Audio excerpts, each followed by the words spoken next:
tomando sus lugares para así podemos comenzar con este lanzamiento.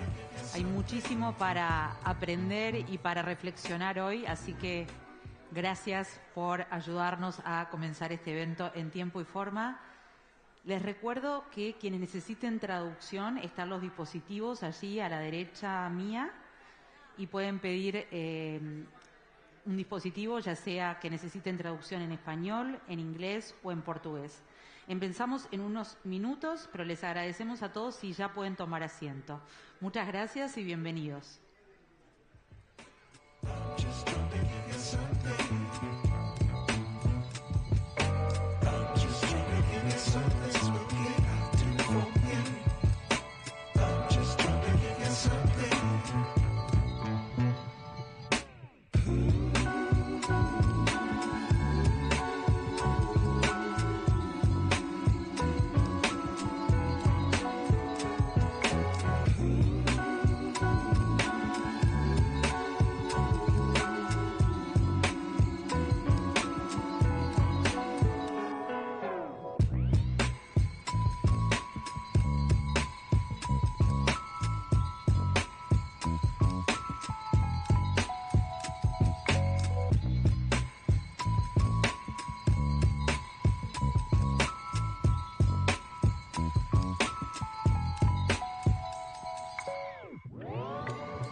Montevideo, donde estamos aquí presencialmente para lanzar el informe GEM 2023 sobre tecnología en la educación.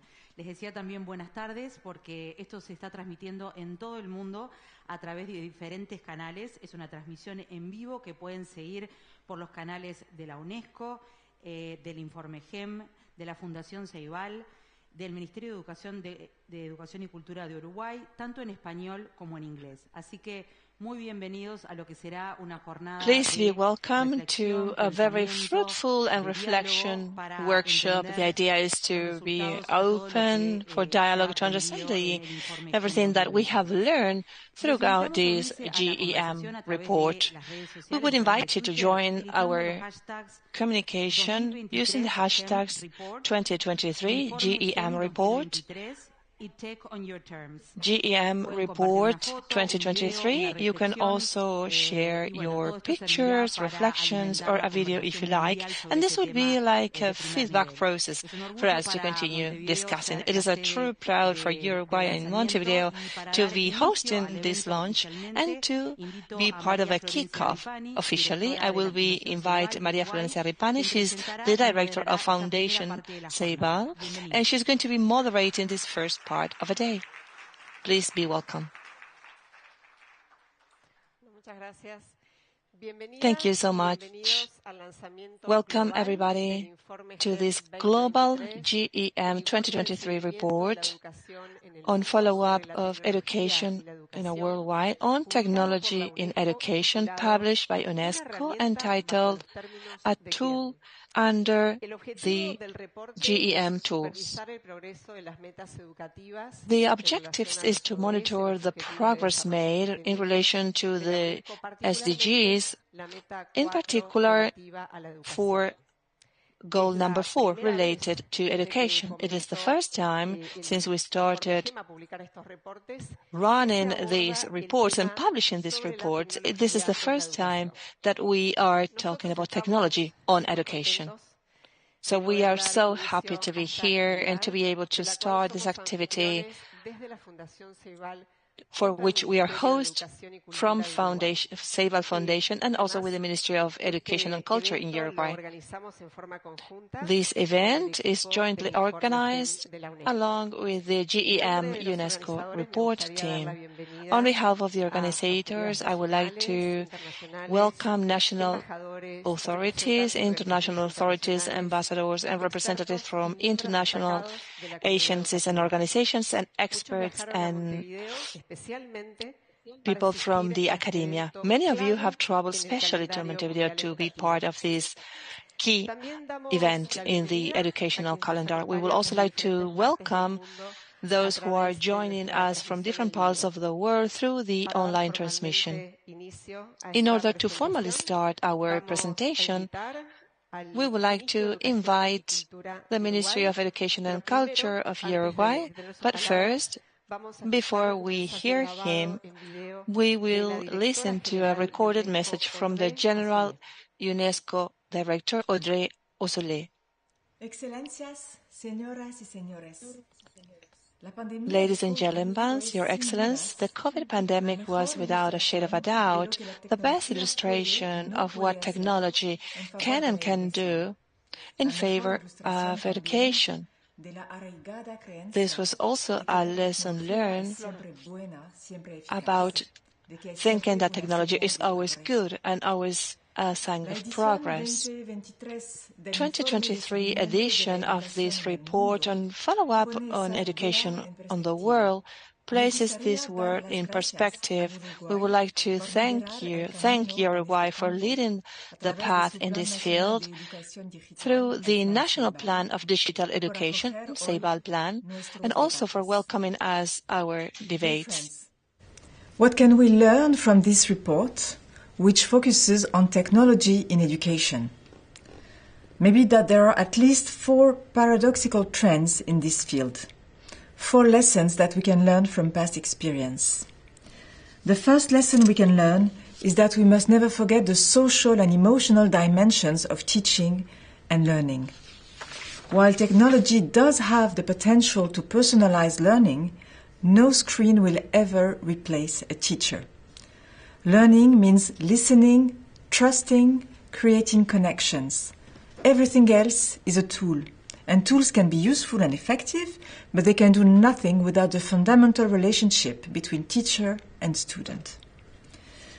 The second lesson is one of perspective, because these tools may enhance the learning experience for some, but they are out of reach for millions of people around the world.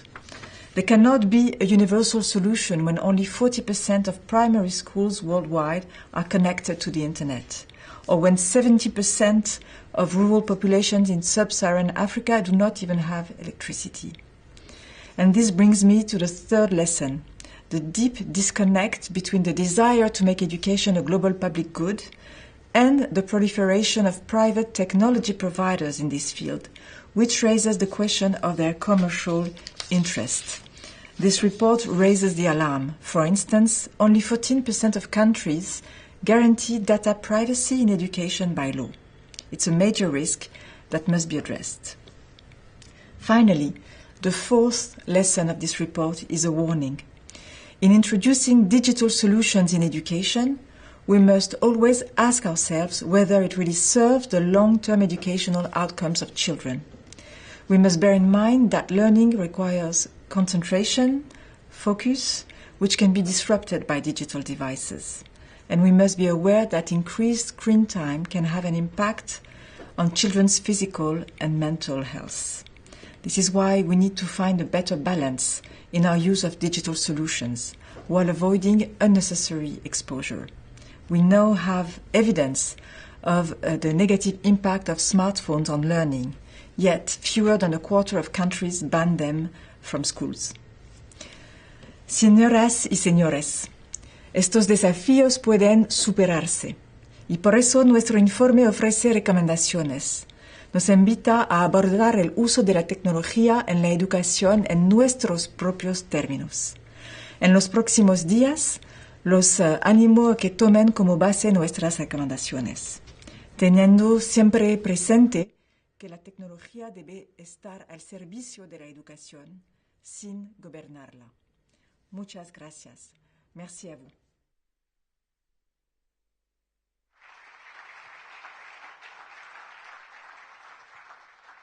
Luego de este importante mensaje de la directora general de UNESCO, ahora sí invitamos al ministro de Educación y Cultura de Uruguay, Pablo da Silveira, a dar unas palabras de apertura.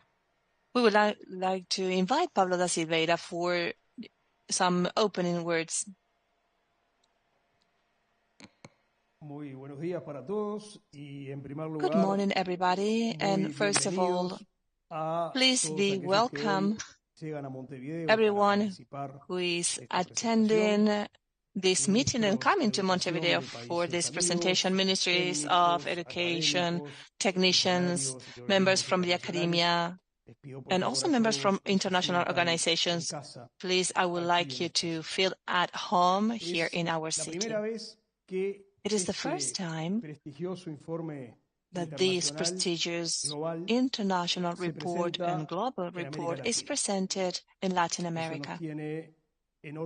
This is a true privilege, and we are very excited as Uruguayans for having this activity here in Montevideo. I would like to thank UNESCO and especially the Education Directorate from UNESCO, managed from our dear Stefana, that is going to be here with us after some problems with her flights. She will be coming today, and I will also like to thank our office of UNESCO in Uruguay. They are a great ally of the Ministry of Education in Uruguay, and they are constantly working together with us in all projects regarding in and out of education, like other things like science, culture, and technology. And I would also like to thank Ceibal Foundation. They have been a true pillar in the organization of this activity. There is an old saying that was generated in other contexts within the context of the 1970s, but is still current in many areas today. That is, if you think globally but act locally. And I think that this is very applicable when it comes to start a reflection on this report. We're all subject to global trends, in this case that have to do with the evolution of technology and the impact that new technologies are having on our daily lives as societies and in education. But we also see within our personal contexts, our histories behind us as societies and our educational history. We have, of course, our own specific challenges and our specific opportunities. So this is why a meeting as today's, we are not waiting for formulations or recipes to be applicable elsewhere. This is an environment in which we're going to be exchanging ideas, exchanging evidence, and it is an opportunity of enriching ourselves with the lessons learned and the opinions from other colleagues. Also, to learn from the developments of others. And once we are back home, or for us who are going to be staying, it will be up to us as a challenge to find out and to see whether these opportunities and these challenges can be overcome in order to make better decisions, in order to develop better social policies in each one of our countries. So I would like to invite you all not to forget that an event as this, it is not an end, but it is the way, the path to improve the quality of our policies and the quality of our decisions. The idea is to build the best education we can possibly build in order to provide this for our nation, our students, and our employees. Thank you so much.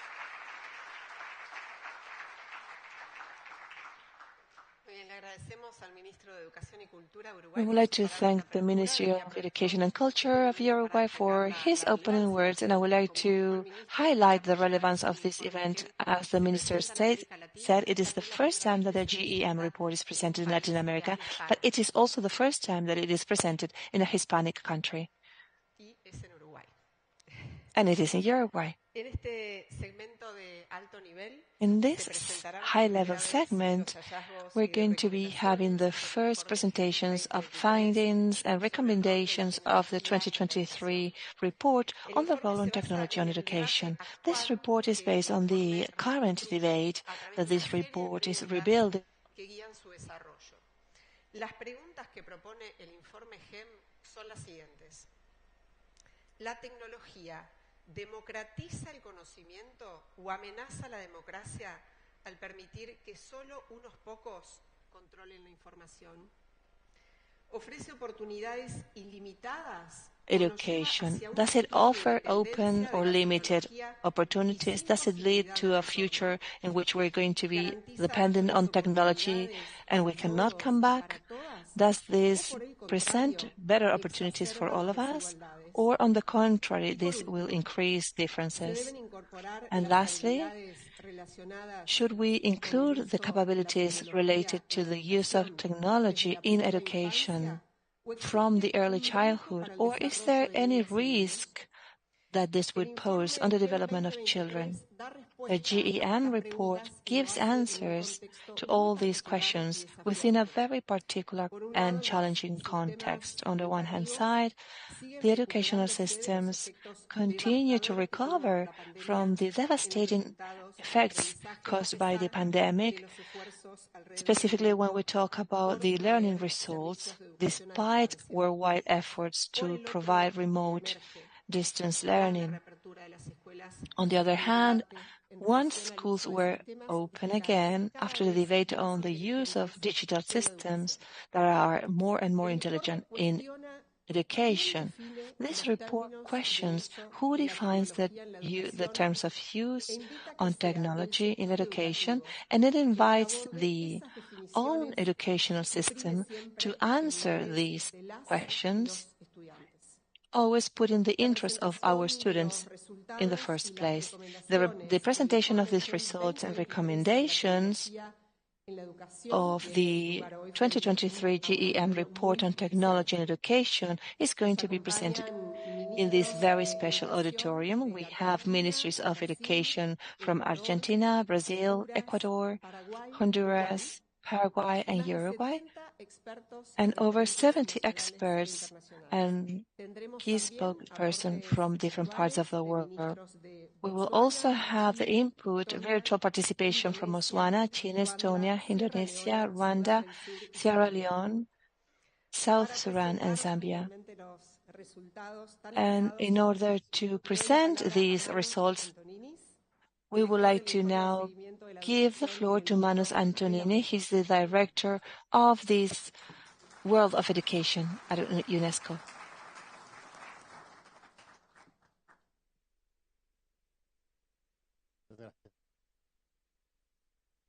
Thank you very much.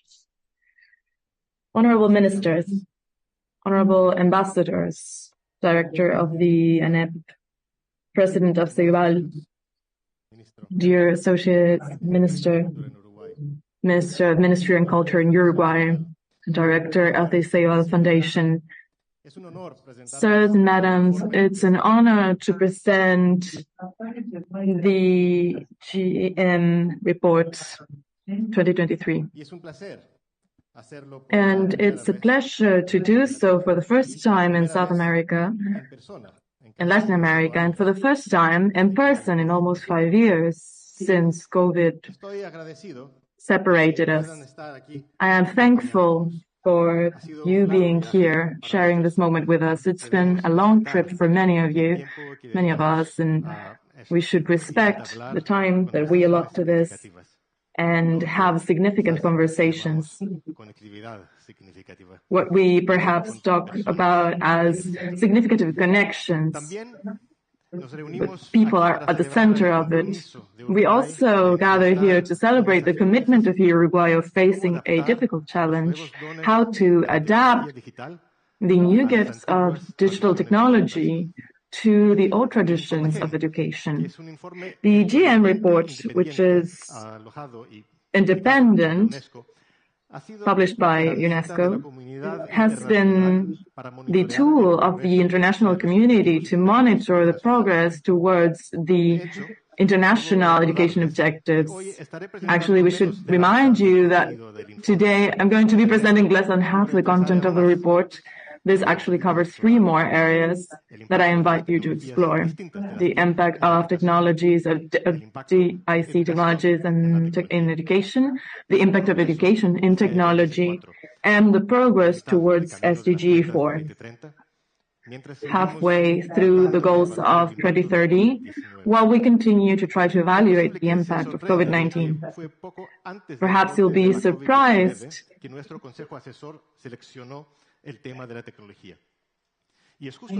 Sorry, we're having some audio issues.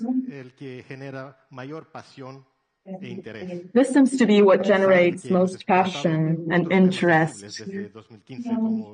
Even though we've tried to talk about other sensitive issues such as migration, inclusion, and the role of private stakeholders. Our obligation is to try to take a look at the question from our perspective, which is how to accelerate progress in order to achieve SDG 4, our goal of global education. And this effort, technology, is recognized in the title of the report as a tool, but also we are facing another challenge. The rapid pace of changes, the number of users of the internet has increased 16%, which was 16% in 2005 to 60% in 2022. Just to give you an example, the number of people who participate in massive online courses has increased to 220 million in less than 10 years. And that doesn't include China. But it's also true that education, higher education, has been affected the most. The use of technology is still not as extensive or transformative in other levels of education. Just 1 out of 2 schools of the first cycle of secondary school are connected to the internet. And as this figure shows, using PISA data from 2018, only 1 out of 10 secondary school students of high and mid-level income inform that they use digital devices at least 1 hour per week in science or math classes. The SDG 4 is a complex objective, but let's suppose that we could reduce it to the following, that all young people could come out of secondary school with a minimum level of competence in writing and math. We should recognize that high-income countries who had achieved this did it before the coming of digital technology. This is not a requirement for SDG 4. The technology is just a tool for that. Digital technology is just a tool for that. And so what we should ask ourselves is, what are the education issues that we are trying to solve? Can technology help address these issues? And if so, in what conditions? It might seem strange, but these questions are rarely asked in this order. There's the temptation of asking how we can apply technology in education, even when it's not the same way.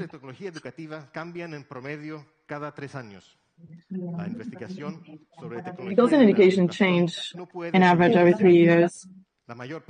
And sometimes this pace cannot be followed. Most of evidence comes from a few countries with high income. Meanwhile, not all the impact can be measured easily. Technology is complex, heterogenic. Despite the lack of evidence, technology is adopted. In the United Kingdom, they discovered that only 7% of the products had been submitted to the most rigorous test of random control tests.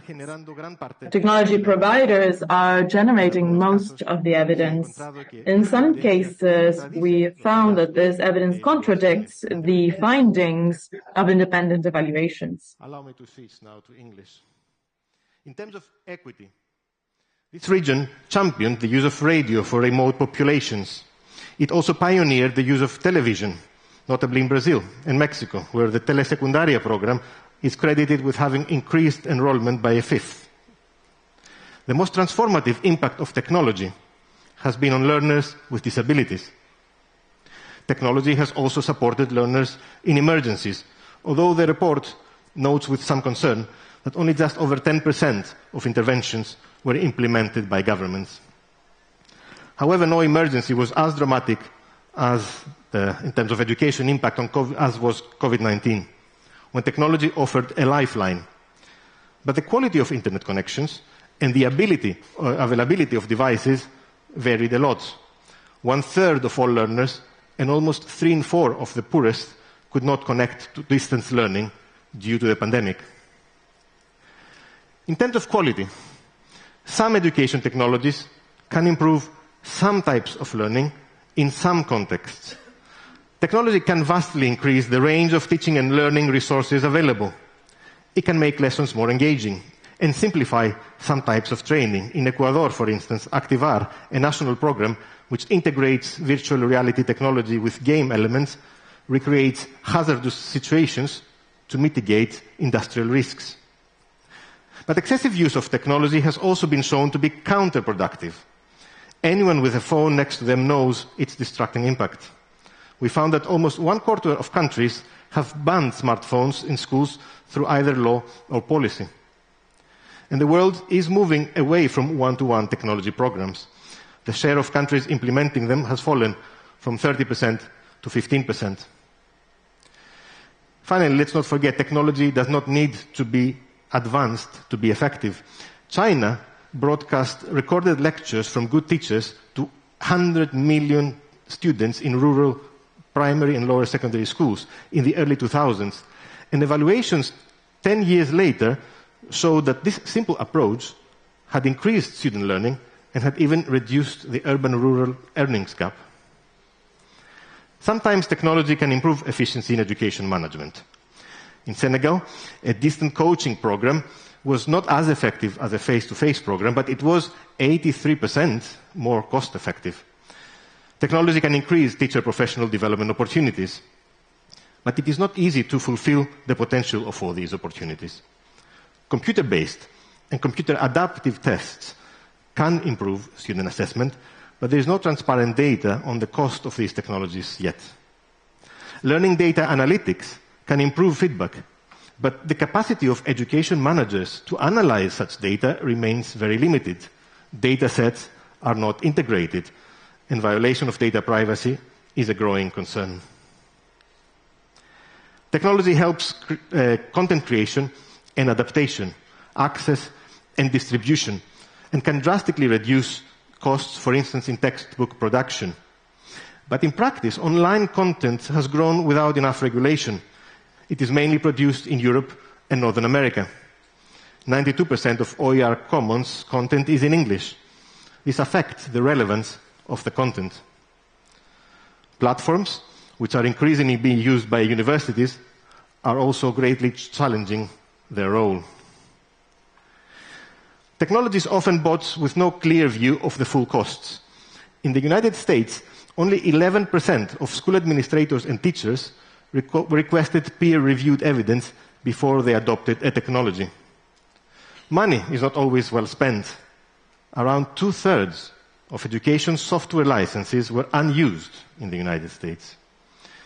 The GEM report also estimated what it would take to implement 2 relatively simple, modest scenarios of digital transformation in the world's poorest countries. A simple offline scenario in low-income countries and a school connectivity scenario in lower middle-income countries. But even that would add 50% to the 100 billion annual financing gap these countries are already facing to achieve their national SDG 4 targets. The GEM report has also collected information on laws and policies on technology in education from more than 200 education systems, which feature in our peer website. For instance, the report finds that 16% of countries guarantee data privacy in education, while 19% regulate the use of personal devices in schools.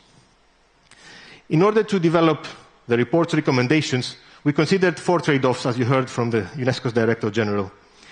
The call for personalization and adaptation clashes with the need to maintain the social dimension of education, where students come together to learn from each other. Just as technology offers means to include disadvantaged learners, it also ends up excluding many more, with new forms of digital divides emerging. Commercial interests tend to clash with usual conceptions of the common good. In practice, the language of business is used much more in decisions than the language of education. And short-term gains may underestimate long-term costs. It is time to reckon with education technology's costs in terms of environmental sustainability. The report's basic premise is that technology should serve people, and that technology in education should put learners' and teachers' best interests at the center. Technology's suitability and value need to be proven in relation to a human-centered vision of education. Decision makers need a compass when deciding to deploy technology in education. The first question is whether the use of education technology is appropriate for its context, aligned with learning objectives. Governments need to identify which digital technologies have been shown to improve learning and how, in order to then reform curricula and pedagogy accordingly. Not everything that shines is gold. An artificial intelligence-based system used by 25 million students in the United States did no better than traditional teaching. It is important to design, monitor, and evaluate policies on technology in education with the participation of teachers and students. In the United States, only 41% of senior leaders were consulted in such decisions. And solutions should be designed to fit the context. The 2018 TALIS survey found that only 43% of lower secondary school teachers felt prepared to use technology for teaching even after they had been trained. The second question is whether this use of education technology is equitable. A greater focus is needed on technology that supports the marginalized. National targets need to be set on meaningful school internet connectivity by 2025 and 2030 as part of the SDG 4 benchmarking process. The GEM report and the UNESCO Institute for Statistics published the first annual SDG 4 scorecard, which describes how quickly every country moves towards their national targets in 7 SDG 4 indicators. School connectivity has been added as the 8th such benchmark indicator after the Transforming Education Summit, and countries have been asked by UNESCO to submit their targets for that by the beginning of September. Governments also need to promote digital public goods in education, and UNESCO and UNICEF are working through the Gateways project to build international consensus about norms and quality standards for such platforms. The third question is whether this use of technology is scalable. Every country should have a body that evaluates education technology, and yet hardly any does. The United States has a federal-level clearinghouse, but only 2% of more than 10,000 registered products had strong or moderate evidence of effectiveness. Governments need to be wary of the total cost of ownership and implementation. It has been estimated that the initial investment in education technology accounts for only 25% of the eventual total cost. And we need to ensure transparency in public spending and in terms of agreements with private companies. Decentralization of decisions to school levels has often proven difficult for them. Finally, does this use of technology support sustainable education futures? Countries need to establish a curriculum and assessment framework for digital competencies that is broad, intended for citizenship, not just for the world of work, and not attached to specific technologies. A framework that takes account of what is learned outside school as well, Sometimes we don't need to look far. Analysis of PISA data suggests that students with the weakest reading skills were 5 times more likely to be misled by phishing emails compared to students with strong reading skills. We need to protect learners' and teachers' human rights, their well-being, safety, and privacy. One review of applications during the pandemic found that 89% of products were in fact collecting children's data. Finally, we need to consider the material and energy implications of digital technology in education. Extending the lifespan of all laptops in the European Union by a year would be equivalent to almost 1 million cars taken off the road, for instance. We need to keep learners' best interests at the center of a framework based on human rights and focused on learning outcomes, not digital inputs. Digital technology should not be a substitute for, but a complement to human interaction. This is also the focus of the Tech on Our Terms campaign that we're launching today, which calls for decisions about technology in education to prioritize learner needs, after assessing whether its application would be appropriate, equitable, scalable, and sustainable. It is necessary to learn to live both with and without digital technology, to take what is needed from an abundance of information, but ignore what is not necessary. We will now project a short animation that summarizes the messages of the report, and I would like to thank you very much for your attention. La tecnología abre una ventana a un sinfín de conocimientos. Technology opens a door to new knowledge, and for many people, this is the only way to have access to education. As we learned during the pandemic, this enables obtaining new ideas, enable proving and sharing and interacting with other people. However, we still need to take the most of our technology. Many have not access to technology. They cannot use it, or they cannot teach using it. Technology is not always apt or suitable for learning. It could actually be an obstacle instead of a tool for support. Connections can break barriers, but nothing replaces human interaction. We learn better from one another when we want to use the suitable technology. We lack evidence on the right benefits that it would provide. So we need to make sure that we are able to trust in the content. Ambitious programs sometimes don't take into consideration who fund them, and this has consequences and impacts for humanity and the planet. So the GEM Report 2023 invites us to reflect on who defines the use of technology for education.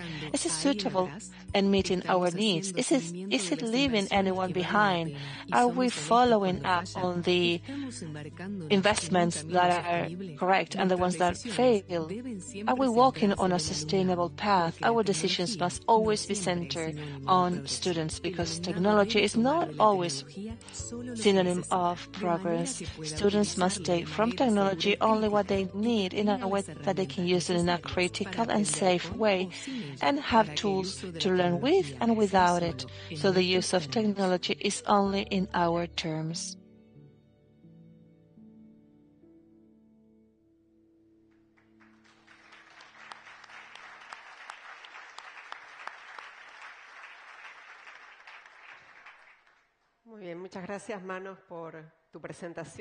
Thank you very much, Manos, for your presentation and for this interesting video that summarizes 4 of the recommendations of the report, which provide a roadmap for public policy makers in order to guide the use of technology in education. The report suggests, metaphorically, that we should look below in order to determine if technology is adequate for our context and if the needs of learning are being taken into account.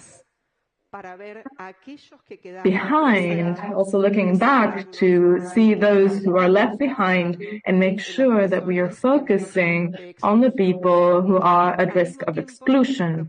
At the same time, proposes looking upwards in order to see if our choices are scalable, if we have evidence and we have calculated correctly the costs in order to make informed decisions.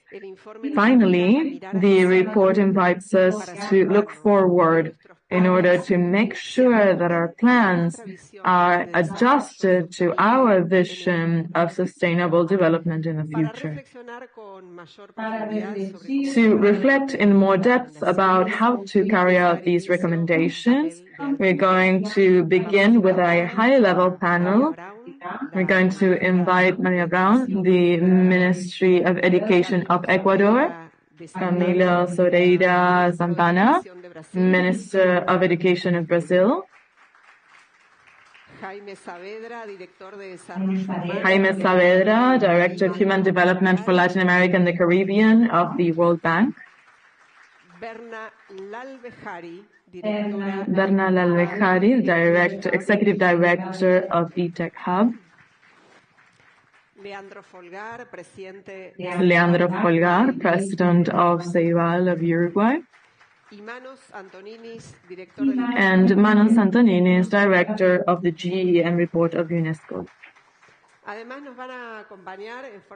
We will also be accompanied virtually with video messages by Doreen Bogdan-Martin, Secretary of the General International Union of Telecommunications, David Senk, Minister of Sierra Leone, also Cristina Calas from Estonia, Gary Connell, the Latin American and the Caribbean Director for UNICEF. Thank you very much for being with us. So we're going to organize this panel based on two questions. The first question that is going to guide the first four interventions is: how can the education systems make sure that technology is adequate for different contexts and needs of learning, and guarantee that we are focusing on the people who are at risk of exclusion? We will begin with the answer through a pre-recorded video of Doreen Bogdan-Martin, General Secretary. Digital is transforming education. As technologies like artificial intelligence make their way into classrooms, we all have a responsibility to ensure these technologies are safe and responsible, and that no one is left behind. But what does it mean to be well educated in a world shaped by AI? Are stakeholders focusing on the most marginalized students and educators? And how is digital adding measurable value to specific learning needs and contexts? These are some of the crucial questions raised in the 2023 Global Education Monitoring Report. Part of the answer lies in partnership. That's why ITU wholeheartedly supports UNESCO in calling for a collaborative, inclusive approach to leveraging digital tools for learning.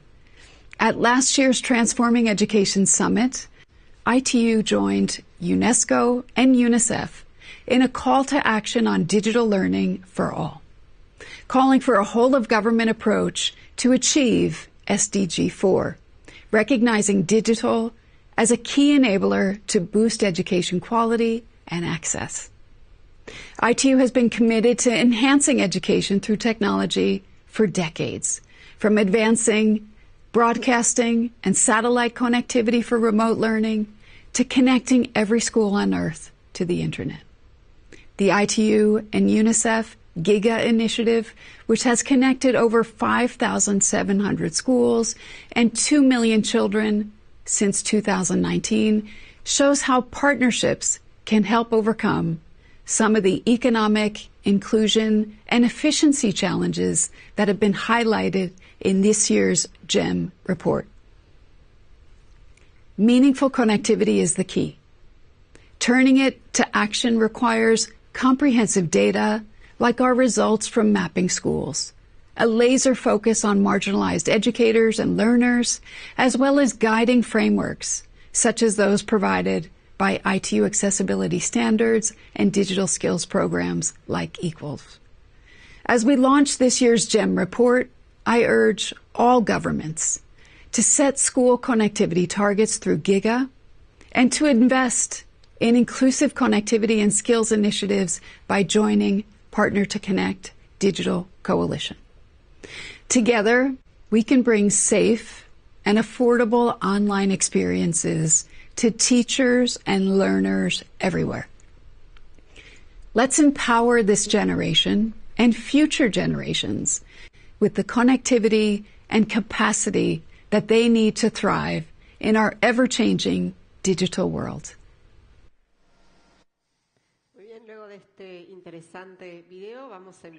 Good. So after this interesting video, we're going to invite the Ministry of Education of Ecuador, Maria Brown, to share her reflections.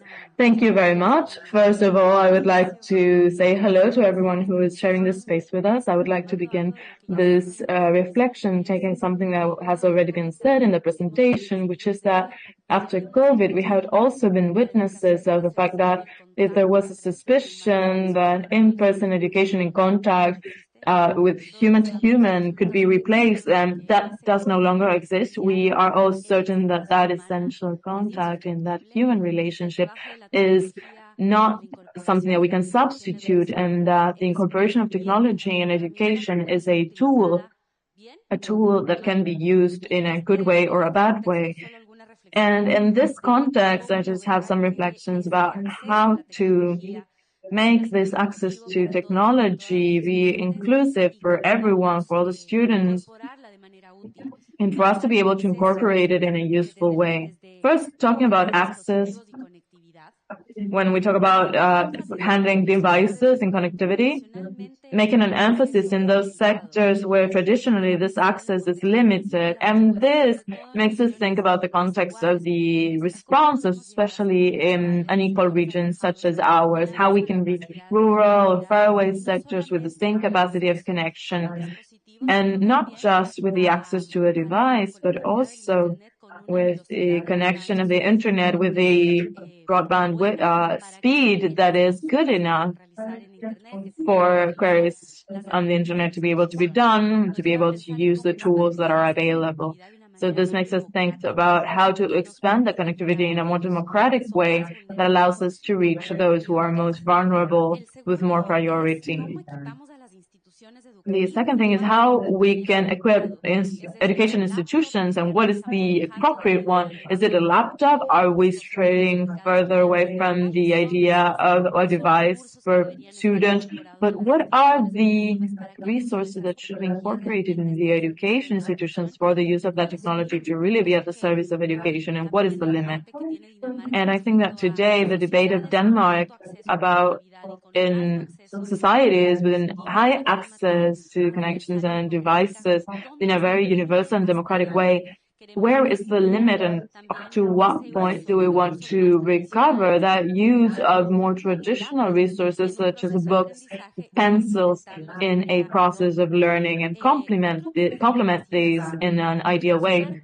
Another thing is training. Think about what is the training that our teachers have in order to incorporate technology in the classrooms, to be the ones who enable use of technology for our students. And this from a perspective that is in constant change and constant movement, because the resources are also being constantly updated and modernized. And in the limits of technology and approaching that, not leaving aside a debate that is very important on digital citizenship, talking about what are the risks of the use of technology, such as, for example, cyberbullying, phishing, sexting, and other challenges that are also a reality. How we can do this in a more integral way so that these are reflected in public policy, and especially for those who are most vulnerable. In Ecuador, we have tried to summarize the work plan in a digital one and a digital agenda for that goes up to 2025, and it's part of a national digital agenda that involves all of the institutions of the government and the state, which allows us to have a clear direction.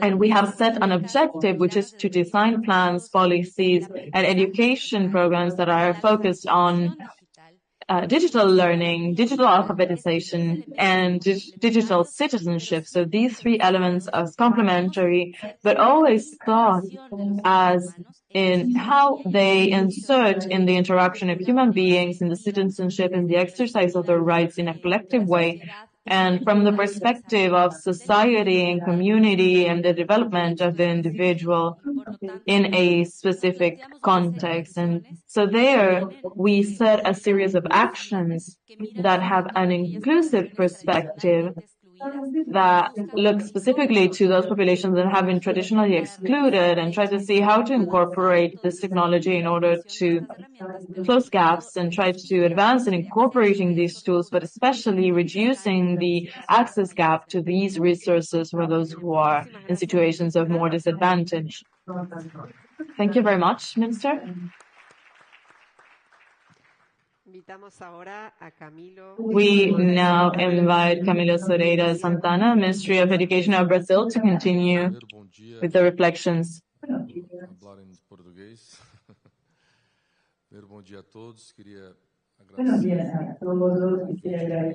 Good morning, everyone. I would like to thank the invitation of NECA. I would like to congratulate you on the presentation of the report. I would like to say hi to the whole of the roundtable, the Minister Pablo from Uruguay, our host, the foundation. Tell you that we are really taking priority as education as a priority in Brazil since the election of Lula, a president who, in his two first governments, invested a lot in education. They have a very important strategy, and it's really fundamental. The report provides a very important subject for discussion. There are some important things to know about Brazil. Brazil is a very large country. There's 40 million students in basic education, in primary education, more than 130,000 public schools just at that basic level. And so that is a huge challenge. And there's also a lot of inequality regionally. There's a lot of countries in one country, in a way, with different cultural issues and economical issues. And one of the fundamental points is to guarantee alphabetization of our children at the right age. That is a program that was launched by the president, which gathers the impact of the 27 states of the federation in more than 5 Brazilian municipalities. And after the broadening of integral schools, this is something that we really want to move forward in these full-time schools and integrate it in primary and secondary education.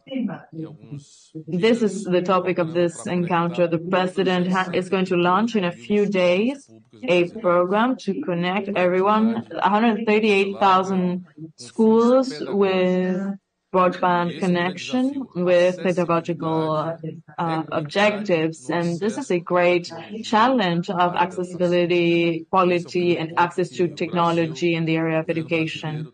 This is a first point where the Brazilian government has focused its attention, because there's huge differences in Brazil. There's the southern region, that one is a richer region.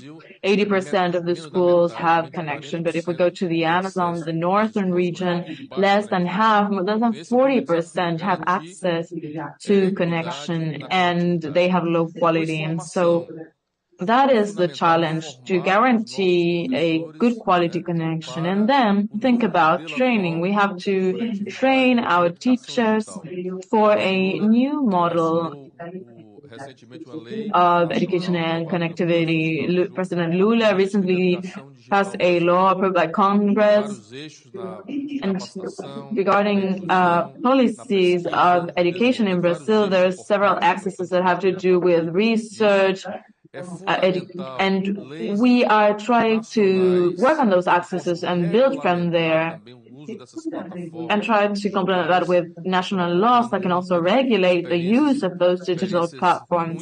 We are seeing around the world bad experiences with technology, with disseminations that are anti-democratic, problems with violence, issues with schools. It has happened in Brazil, so that's why there's been a lot of worrying recently about control of digital platforms in our country. We also have a key topic on which we're working that has to do with having a mandatory discipline, or at least, if we are not able to have that, something that we can have in the curriculum in order to include digital citizenship. Not only at school, you have to develop this ability. The access of technological media could be something positive, and this is the road, the path we want to establish. It is also important to build digital citizenship within basic education institutions in early childhood. And this is something that, of course, we need to put in practice as soon as possible. But it's important for us to have technology so we can grant this access. It must have pedagogical purposes. We must be able to control this. Well, and this is a huge challenge worldwide on how technology is becoming first more accessible and also cheaper. So developing and poor countries are getting more access. As we know, technology changes overnight, and we need to sort of run after these changes, and we need to change everything sometimes, improve our technological infrastructure. So with my initial words and with this brief thoughts that I'm sharing with you, I would like to highlight the importance for our Latin American countries to work jointly, to work hand in hand so we can increase the quality of public education for our children and youth, especially in Brazil. Connectivity is fundamental in this process, and it must be provided in an equitable and democratic way, not only for our population, but for all citizens. My congratulations to UNESCO. Thank you for inviting me today. Muchas gracias, ministro, por su participación. Vamos ahora a un mensaje en video de David Sene, ministro principal de We will now share. Context and equity should be at the core of all our reflections on the use of technology in education. As the 2023 GEM report correctly mentions, it is essential to look down at where we are, to see if technology is appropriate for our context and learning needs, but also to look back at those left behind, to make sure we are focusing on the marginalized. Technology for technology's sake that neglects those two key points in mind is unlikely to produce the results we need to bring us closer to SDG 4. Understanding when and how to use and not use technology to serve our educational objectives is becoming a critical skill for 21st century education leaders. It means that the emphasis on examining technology through the lenses of relevance, equity, scalability, and sustainability is a critical point I hope we can all take from today. Too often, we talk about technology and how we can incorporate it without considering our needs and what will best address our problems. We look at the digital inputs, not the learning outcomes, as the GEM report urges us to do. In Sierra Leone, we have tried to look down and back. We've put equity at the center of our digital education policies, while at the same time use technology to improve the effectiveness and efficiency of our education system management in a way that can help us track learning. The radical inclusion policy approved under my ministry, focused on providing equitable access to education for all children in Sierra Leone. It provides a roadmap for the day-to-day operation of schools to ensure inclusion and positive experiences for all students, regardless of the agenda and status in society. We know the importance of basing policies on evidence, and we're trying this roadmap to really having data being generated in our education system on learners' trajectories.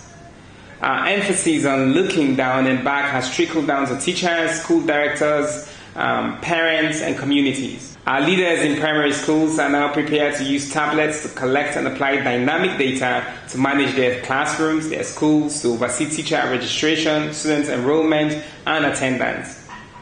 They are partners in using technology to make sure that no one is left behind in a way that is fitting for their context and that aligns with our national policy to drive faster progress. In other words, in our carefully considered choice of what technology to invest in, we have chosen what we call #Tech on our terms. Building systems based on unique students and school identifiers, as we have done since 2018, helps unequivocally. For example, our digitized annual school census can flag up an issue far faster than many physical inspection could do, albeit we need both.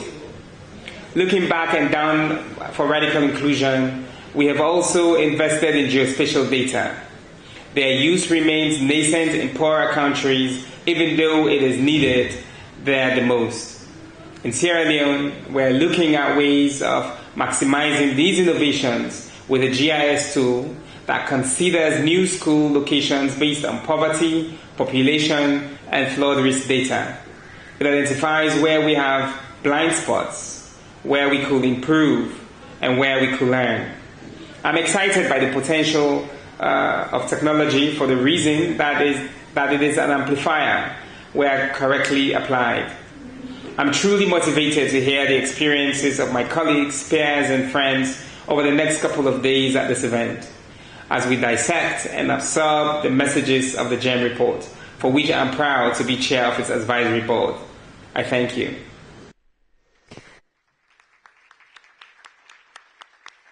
Muy bien, agradecemos la participación de David Sennek y seguimos reflexionando en torno a la primera pregunta. La recordamos.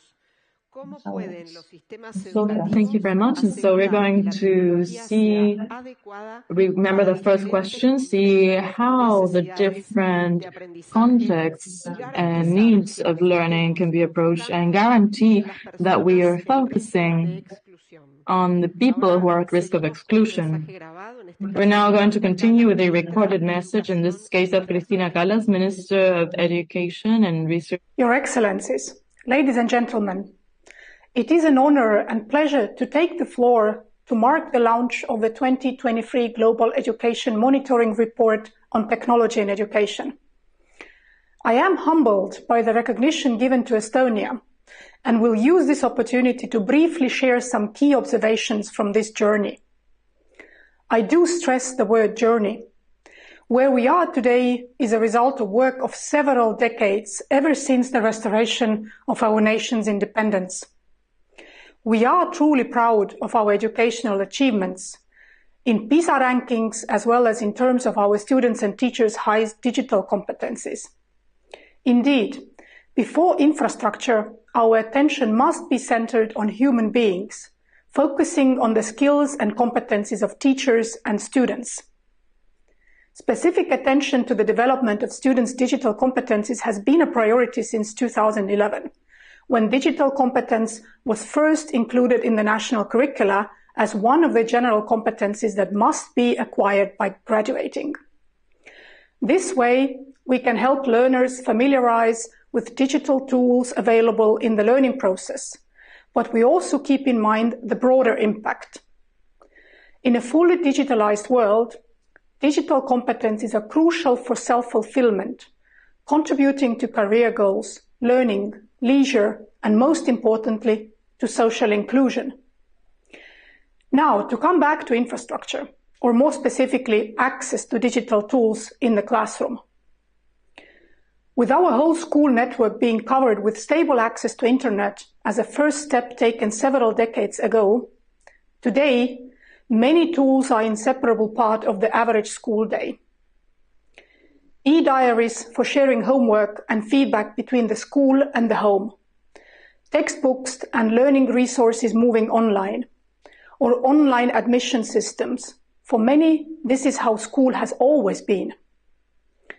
The speedy and smooth transition to distance learning during COVID-19 showed us that we are on the right path, but also highlighted the bottlenecks we have quickly been able to draw our attention to ensure continuous access to quality education for all.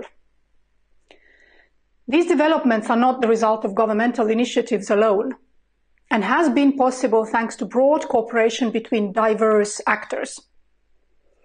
We attach great importance to academia and edtech sector, and we have full trust in our schools' judgment what is best for them. Several key tools covering all our school network are in fact offered by private providers, chosen autonomously by the schools themselves.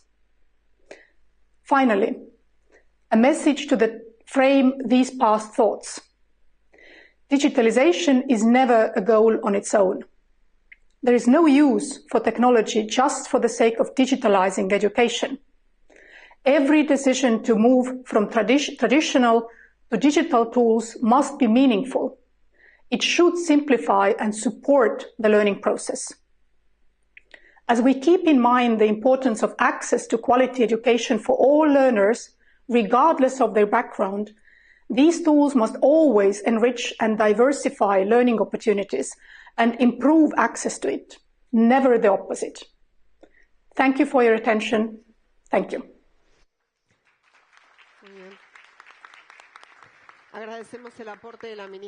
We would like to thank the contribution of the Ministry of Education and Research of Estonia. And to finish with the reflections of the first question, we're going to see another pre-recorded message of José Mauricio Pineda, Minister of Education, Science and Technology of El Salvador.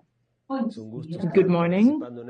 It's a pleasure to participate in this. It's a pity that I couldn't be there in person, but due to very important reasons that I couldn't prevent, I had to cancel my trip last moment, but I wanted to participate in this huge event that for us as El Salvador is extremely important. With an education that is important focus in pedagogical innovation rather than first in digital innovation. And this can only be achieved in a good education ecosystem. We have the mission of guaranteeing that children and teenagers can fully have the rights to learn and to have teachers who can take advantage of technopedagogy and who can go ahead and promote and make easy the learning of knowledge and competences that can help the person be an integral person and develop as a citizen. But this also involves the family, society, and it places at the center the person who is learning, the student. We are living in an era of a lot of technology, communication, education, but we have to remember that technology is the medium and not the end, and it's a tool for the pedagogical act. Only in those conditions will technology be adequate, a tool to guarantee quality education. During decades, Ecuador was submerged in a moment, in a valley period for education, health, and other things.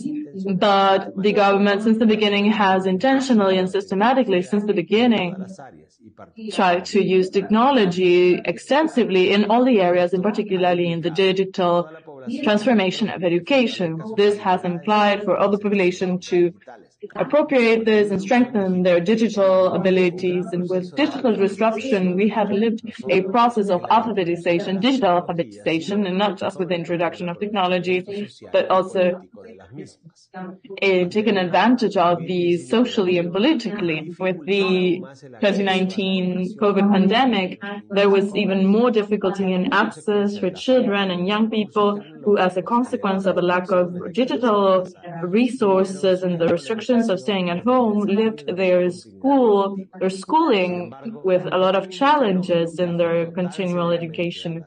But this phenomenon that affected our population so severely became an opportunity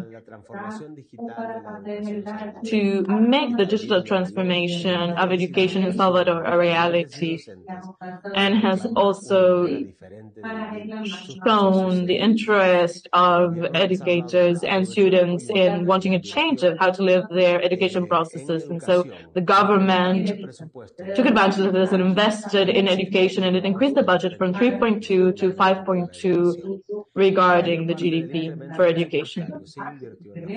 The majority of the budget increase was invested in training teachers, having digital platforms, technological equipment, and connections to provide opportunities for everyone. We have to be convinced that we have to invest more and better in order to move forward towards our objectives and meet the commitments that we have with the people.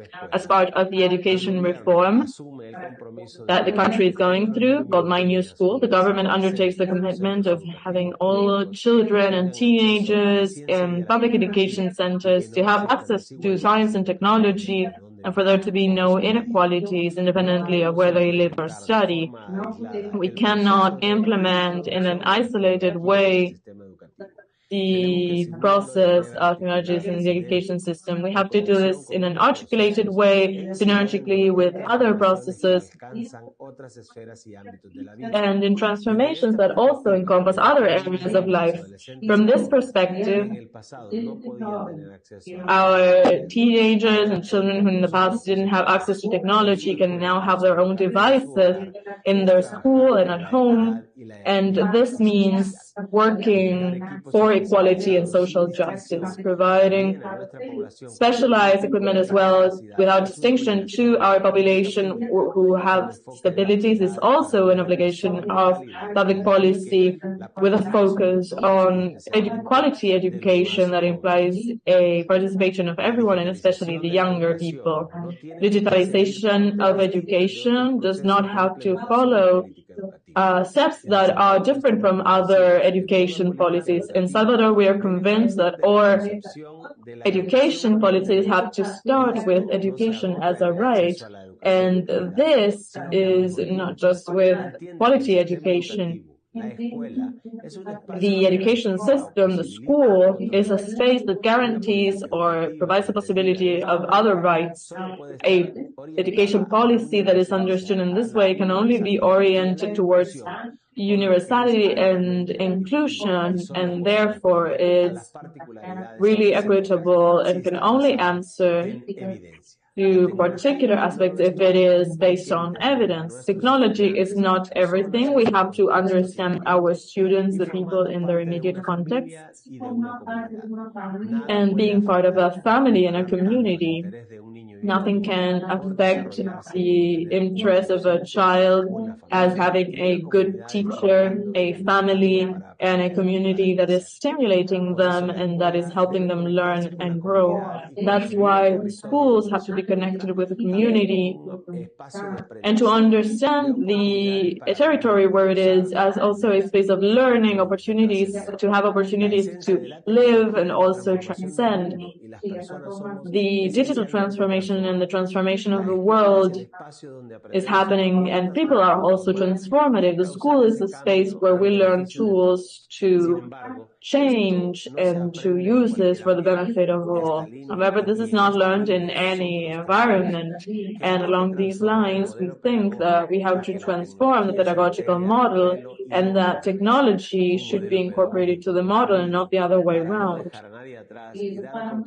A pedagogical model that provides opportunities for all and where technology can be appropriated with a focus on equity and rights. Muy bien, agradecemos la participación del Ministerio de Educación, Ciencia y Tecnología de El Salvador. Para cerrar las respuestas de esta primera pregunta. Okay, thank you very much for your kind words centered on inclusion. We will now go to the second question, that is, how can we look towards the future and take decisions based on evidence which are scalable and sustainable in the future? We would like to invite this to Jaime Saavedra, Director of Human Development for Latin America from the World Bank. Muchas gracias, Florencia, por la pregunta. Quería, en primer lugar, felicitar a UNESCO, al Plan Ceibal. First of all, I would like to congratulate UNESCO and Plan Ceibal and the Ministry of Education and Culture for this event and for inviting us to have this important debate. I would like to also congratulate Manos and the GMR team for an excellent report and excellent presentation and for making emphasis in this report. The discussion here is on learning. This is the key discussion and how technology can be functional towards this end. And speaking about learning, I would like to congratulate Uruguay for signing and adhering to the commitment on taking action on basic learnings. This was signed by a group of Latin American ministries and in particular by Uruguay. So congratulations, you have committed yourselves to include this as a state policy and make progress in this sense. In order to answer this question for evaluation and sustainability and also scalability, this is a very broad question, right? First of all, I would like to emphasize something already mentioned in the report, that is the importance of constantly evaluating the quality of the different solutions we provide or the ones that start to be presented in this dynamic environment.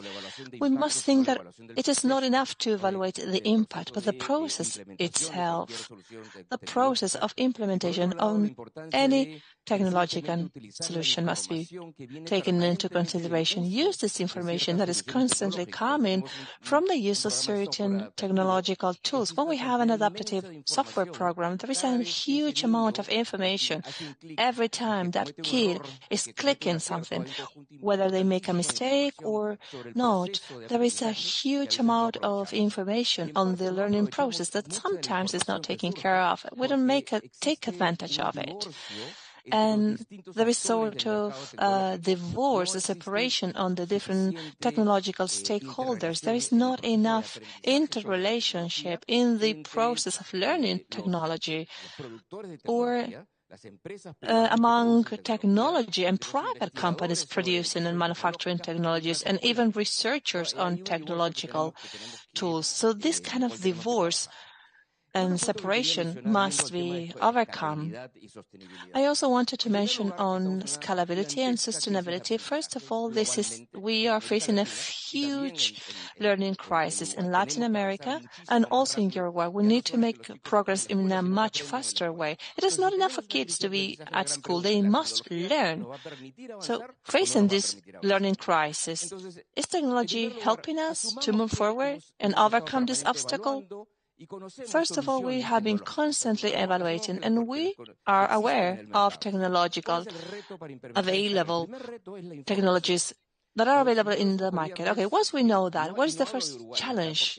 And I'm not talking about Uruguay, okay? Because Uruguay has made a huge progress throughout the Ceibal plan over the last 15 years. Just to talk about the average in Latin America, in general speaking, there is a huge problem on information flow, because many times those providing information are vendors, and for the government it is very difficult to take the right decision, especially in a market that is extremely imperfect in terms of lack of symmetry, because who knows what works where and how.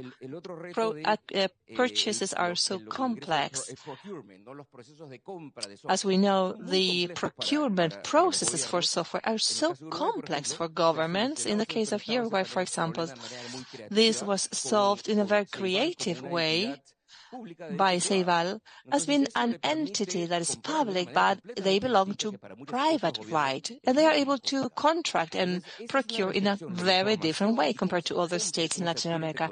So this is the first reflection, how you can purchase and acquire scalable technology. As the Estonian Minister of Education said, this is also resolved in a very decentralized way. Each school must have a lot of learn by their directors in order to decide what technological solutions they wish to buy.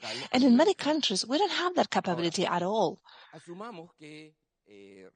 So adding to this problem, let's suppose, okay, we're able to identify the solutions, we're able to procure them, but now what do we do with the connectivity issue? I think that in the medium term, this will be a restriction that we will be facing less and less because prices are dropping. So I think that over the next decade, we're going to be solving this. Kids are going to be connecting, schools are going to be connected. We will have a laptop available at each school for each kid, but the problem is that we need to have an ecosystem for management, for the logistics, the maintenance of all this hardware that is very complex as well. So we have here another challenge.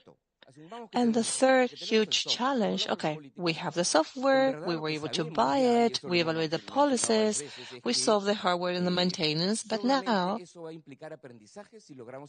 is this going to then, if we strike the right balance between technology and the human right, is this going to be helpful for us to learn? If we don't strike that balance, no one's going to learn. So we must evaluate technology and the impact it has on learning. And teachers must see technology in a way that it is a tool, another tool that they can use. So we say that, is technology going to be replacing the teacher? No. We're not going to be replacing anyone, but it could happen that those professors or teachers who don't know how to use the technology in a correct way eventually will be replaced by another teacher that knows or has the software skills or is more tech-friendly. This is going to happen, let's face it. There's no other way. Technology will be used. We must make sure that teachers have the capability on doing the right things.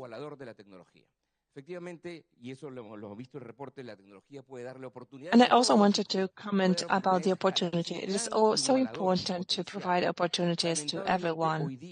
Technology is the great leverage, but nowadays it is an inequality problem because not everybody has access to a device right now. But the most important thing is that not everyone has access to a teacher who has the skills to use technology. Is AI going to replace teachers? No. But if the teacher is able of using AI, then he or she will be able to provide information in a much easier way, in a much faster way, consuming less time. He or she will be able to have more entertaining exercises for the students. And then they will have time to dedicate what is difficult to be replaced with technology, which is to foster critical thinking, creativity. These are the things that will not be replaced. This good professor or teacher will have then more time to invest in these areas. So I think this is the key challenge. So it is important for us to use this potential, the potential of technology. And I think that technology can be the best equalizer we can have in accelerating the learning processes. But this means that we need to invest in technology. And we also need to invest in the proper teachers. We need to make sure that we have a right selection process. So we really hire those that are committed the most with these challenges. And they have a huge responsibility. It is not only teaching. It is the responsibility of making sure that every kid learns. And also, we need to provide these teachers with a technical support so they can acquire these technological skills. Thank you so much for your time. Muy bien, muchas gracias, Jaime. Continuamos ahora con una respuesta a través de Thank you, Jaime. We would like to now share an answer from Gary Conneal. He's the UNICEF Regional Director for Latin. Esteemed Ministers of Education, distinguished colleagues from UNESCO, and members of the Global Education Monitoring Team, my name is Gary Camille, and I am Regional Director for Latin America and the Caribbean for UNICEF. It's indeed a pleasure to greet you all this morning as we gather for this significant event. We are here today because we all agree that education is a fundamental right for every child and every adolescent. However, in Latin America and the Caribbean, millions of children are being deprived of the education they need to thrive. The closure of schools during the pandemic have had devastating impact, with up to 4 out of 5 10-year-olds unable to read a simple text. Moreover, thousands of children across the region are not attending school at all.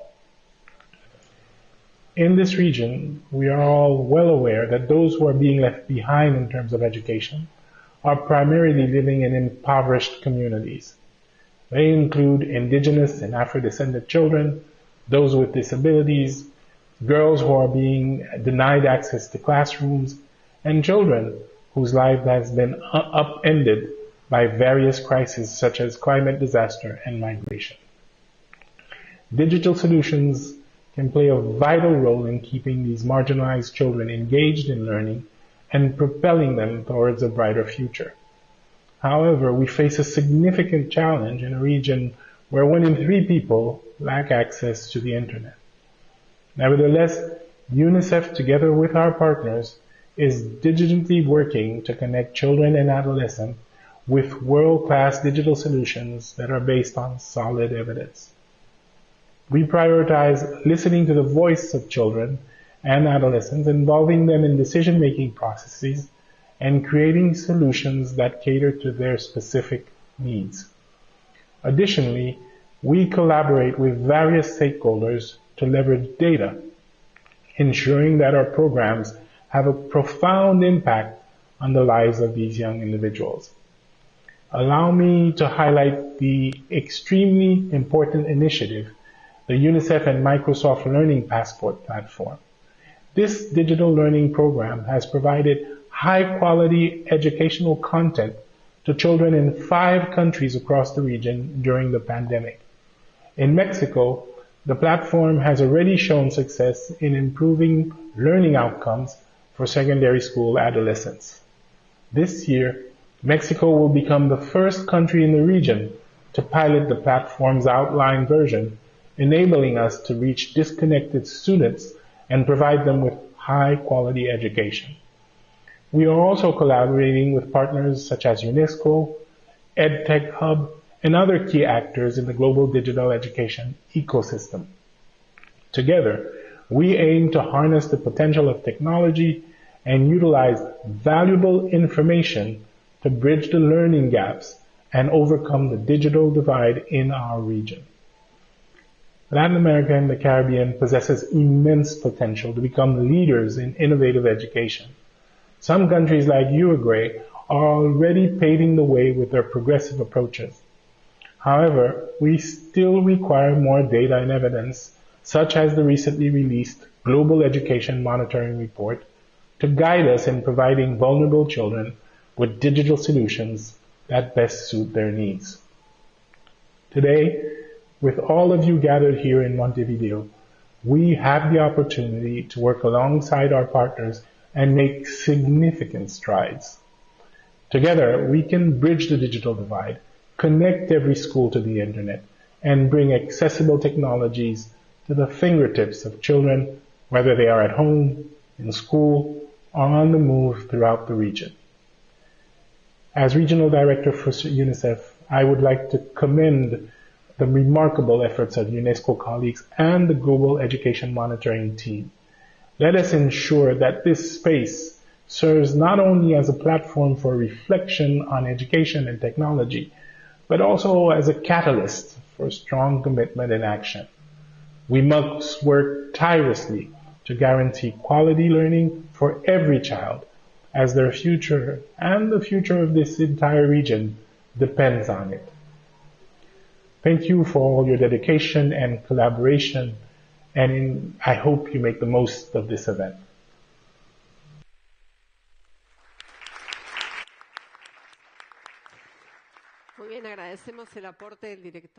Thank you very much for the contribution of the Regional Director of UNICEF. We want to remind you about the question that we are reflecting about in this segment. How can we look forward and make decisions based on evidence that are scalable and sustainable in the future? We now invite to contribute to the debate Berna Levejari, who is the director of Berna Levejari, who is the director of edtech Hub. Huge thank you to UNESCO and the GEM team for inviting me to the stage today to launch the seminal report for our sector. It is indeed a seminal report for our sector and one that is much needed. I also want to extend appreciation to the Minister of Uruguay for the warm welcome and Ceibal Foundation for hosting this important conversation and this global platform for this report. This is actually my first time in Uruguay and, really feel the warm welcome that you've all extended. We've had quite a few comments today on the panel, so I'm going to keep mine fairly brief. And want to say that as a research consortium that is focused on building the evidence base for technology and education, we're actually preoccupied with sustainable, scalable solutions and making sure that the sector has what they need in order to make good, wise, sound decisions about technology in education. The discussion in the global education space is often still dominated by what I think of as non-specific pessimism or uncritical optimism. And this report actually goes a long way in providing some really rigorous data to address some of these tensions in the sector. One of the major challenges that we face, and one that was actually highlighted in the report, is that good, impartial evidence is actually in short supply. We don't have the data that we need in order to make wise decisions. The landscape as we know it is rapidly evolving. The spend in technology or the investments in edtech is just exponentially increasing.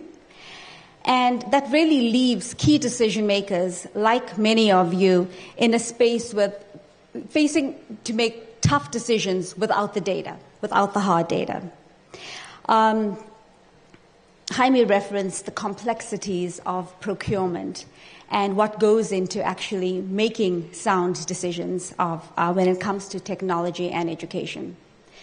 As a global education resource, the edtech Hub is actually focused on building this evidence. And I'm very pleased to say that we currently have about 13 research studies underway that focus on low and middle income countries and looking at the efficacy of interventions when it comes to technology and its usage, and specifically the scale and the spend on edtech. But I will also be the first one to say that that's not enough. The challenge of supply is a real one, and one that really requires a multi-pronged approach, one that requires the research community, the institutes of higher education, as well as government units to really strengthen the capacity for data-driven decision-making. And don't get me wrong, many ministries are actually doing this. We heard from the Minister of Education in Sierra Leone, Minister Asenge, where they have a nice, good focus on data-driven decision-making.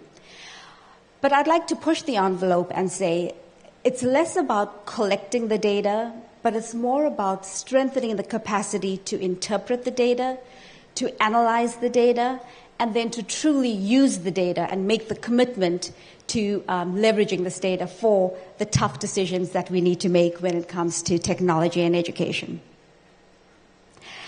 I will also say that the framework provided by the GEMS report at the tail end of it, the recommendations, really put forth a nice compass and a series of questions that we should always be considering when we're thinking about procurement decisions and the complexities that go into making these procurement decisions. I'll take it a step further actually, and I'll put out a call or a challenge to the sector to really think about these questions, and I'll expand on them a little bit because I think they're really important in guiding our decisions when it comes to purchasing rigorous edtech interventions. And this question, the questions that I'll put forth really are relevant regardless of where you sit and the role that you play. Whether you're a decision maker at the Ministry of Education, whether you're a researcher, a donor, someone in the donor community, or a school leader, really to think about a few things, and I'll outline them very quickly, and they relate really closely to the compass in the report. The first question is, will this use of technology lead to sustained impact on student learning? As educators, we're in the business of teaching and learning, right? What kids know and need to be able to do is what should drive us. So this justification on spend really should be tied to the improvement in student learning. Next, will this use of technology work for the most marginalized children and enhance equity? One of the criticisms of EdTech is that it has the potential to exacerbate inequities. So how are we making sure that the EdTech solutions that we put forth are viable in low-resourced communities as well? And then tied to that, again, what is referenced in the report is total cost of ownership. Are the EdTech solutions that we're putting out there or that we're getting ready to procure cost-effective? And cost-effective for poor countries, for low and middle-income countries. Again, making sure that when we think of total cost of ownership, we're thinking not just about the procurement of devices, because that's just where it starts, but really also thinking about teacher professional development, human capacity, and the operations that go into launching EdTech interventions. And then, of course, contextualizing the interventions. Will this use of technology be effective in the specific context with the specific set of needs and unique environments? And lastly, of course, which I think is as important, is making sure that the EdTech interventions we put out actually align with government priorities. So instead of having EdTech strategies that sit on the side, how are we making sure that our EdTech plans or strategies are incorporated into broader education sector plans and the broader vision for education for our country? So, of course, this is a framework. And these are not questions that require simple yes or no answers, but really needing to unpack how we do this, why we do this, and to what extent we do this. But I challenge you all to actually think about the recommendations and the moral compass that was put forth in the report as you go forward and use evidence to inform your decision-making. Thank you so much for your time today.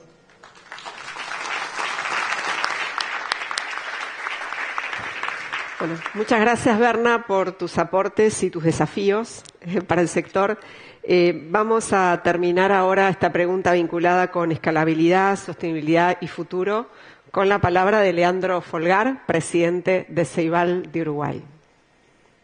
Bueno, buenos días. Muchas gracias, Florencia, por darme la palabra. Gracias a todos los panelistas que me antecedieron por la presentación.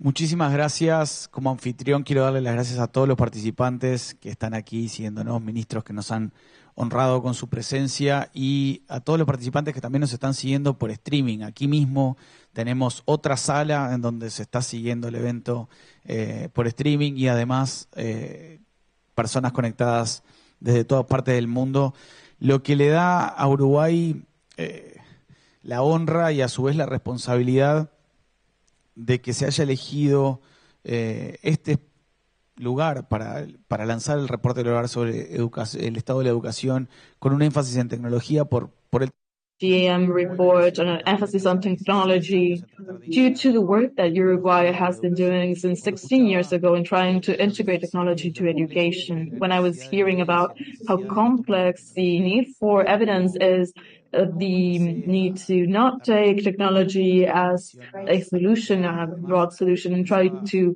have a more balanced outlook we've been trying to do this for 16 years in Uruguay, and we still don't have all the answers. We don't have the final answers or the final solution. This marks something that I'm always trying to highlight, which is the implementation, the inclusion of digital technologies in the education system is more similar to a marathon than to a 100-meter race. It is a task that we have to be prepared for permanently, and which we will always, the finish line is always going to be moving ahead. We always have to improve in that sense. We want to thank Jaime for his contribution. It helps me here in the Robert Silva, President of ANEP, and all the other members. It helps us not be so angry when we have a public bid for software, and we have to study and try to see how a solution is included in the education system, because it's going to impact the students, it's going to impact the rest of the platforms that we have available. We're going to have an interoperation perspective and equality perspective, and so that is very important. I also wanted to reference what Maria Brown talked about in the beginning, this intellectual flirting that we've had with this thing of technology replaces education, the teacher.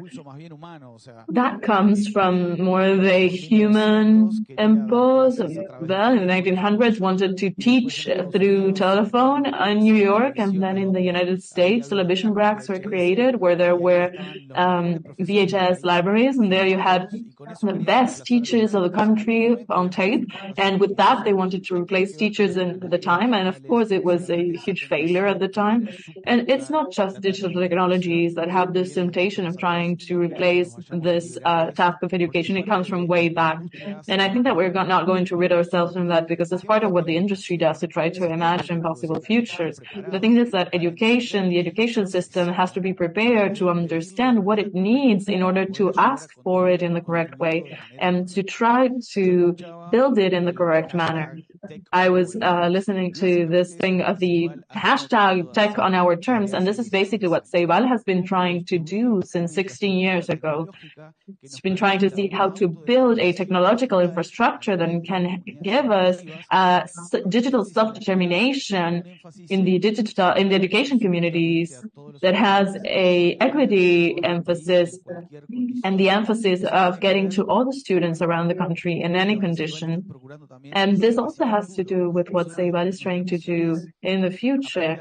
Our mission is to try to learn from the future and try for the future to be distributed equitably around the education community. As Jaime was saying, technology is not the solution to education issues, but there should be digital technologies at the service of education in the future, and we have to build those capacity. We have to bring those talents and put them at the service of the deployment of technologies in the education centers and education communities that foster knowledge. To answer the question specifically, how we can have policies that are based on evidence and take a look at the future, one of the fundamental things is, what do we refer to when we talked about evidence-based policies? I think that this is a term that has acquired some fame recently. I think that public policies have, from my point of view, have always been based on evidence, but the thing is that right now, the type of evidence that we can use now to correct policies is different. It's much more agile. We can perfect the policies that we launch and we implement. Obviously, any policymaker is based on some sort of evidence to create that policy. The thing is that they have to know when they create that policy is starting to benefit some people, starting to complicate some other people, it's going to impact some communities in a certain way and others in another. And for that, you need to have agile structures that can permanently modify the structure of those policies. And so Ceibal has, during many years, advanced in like geological layers of innovation, where first we try to shorten the technology gap, trying to bring devices and then connectivity, and then we have the thing of teacher training, contents, and everything that appears in this report. And we always found different issues, and we always tried to perfect them.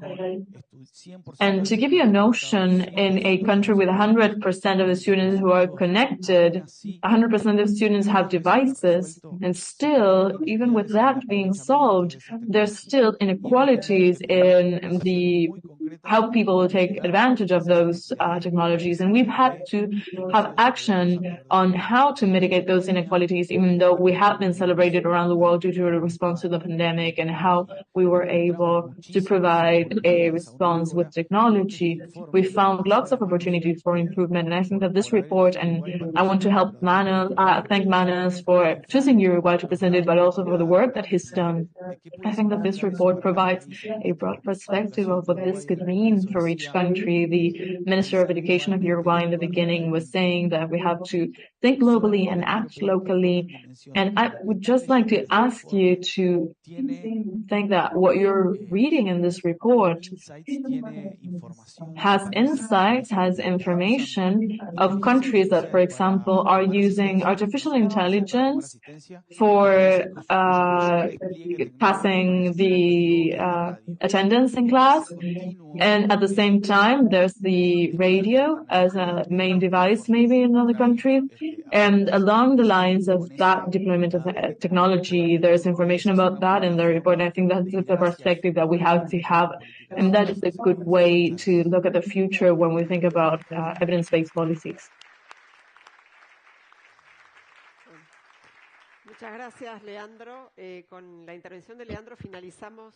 Thank you so much, Leandro. With Leandro's intervention, we would finish then this section. We have seen on the importance of moving forward with connectivity, things that also, of course, are worrying us, the importance of the interpretation of data and how to use data in an intelligent manner, and also something that Jaime mentioned, the way in which we procure technology and the bureaucracy of each country involved in or surrounding this process. This is like a true race, right? We need to prepare physically and mentally on this. So, Manu, it is now your turn to tell us how to solve this.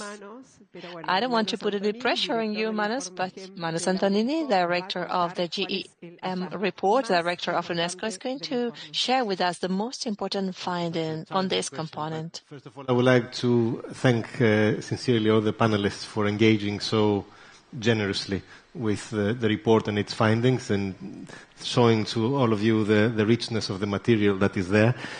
I wish I had the killer fact to share on procurement. I can tell you we tried. It's a very difficult topic to research. I hope there will be in the next opportunity to publish such a report in the coming years. But for me, the fact that is the most appealing is of those that I presented is that very simple finding that those students who can read, have better skills reading, are those in much better position to navigate the digital world. What does this tell us?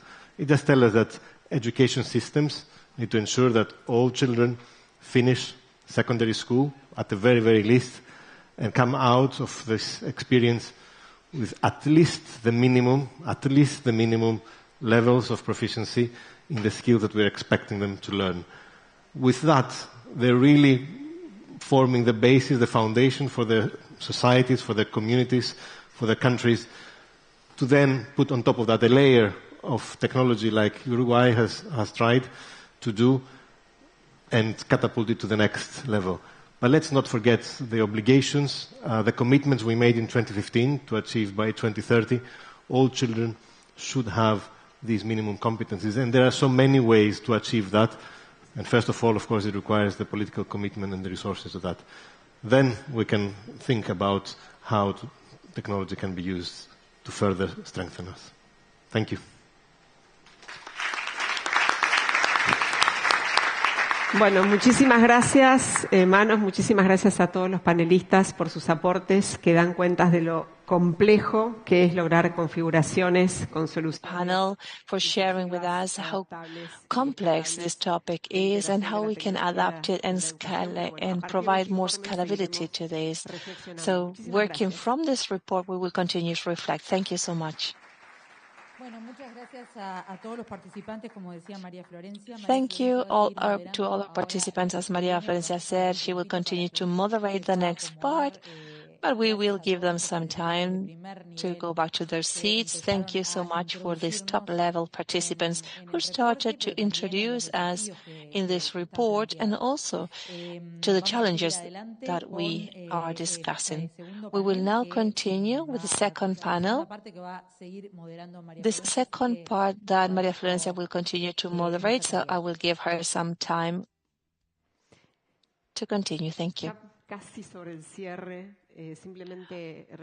We are just about to close this, but just a reflection on technology and education to share these highlights on the 2023 GM report. It would be very useful to continue this reflection for those who are occupying decision-making positions, development agencies, and other stakeholders that are relevant and other institutions that play a part in the decision-making, without leaving behind, of course, the most important components and persons involved, like the students, the families, and the teachers themselves. We will share with you videos with different stakeholders united with the same objective. Think on how technology can help us in building a more inclusive, equitable, and higher quality.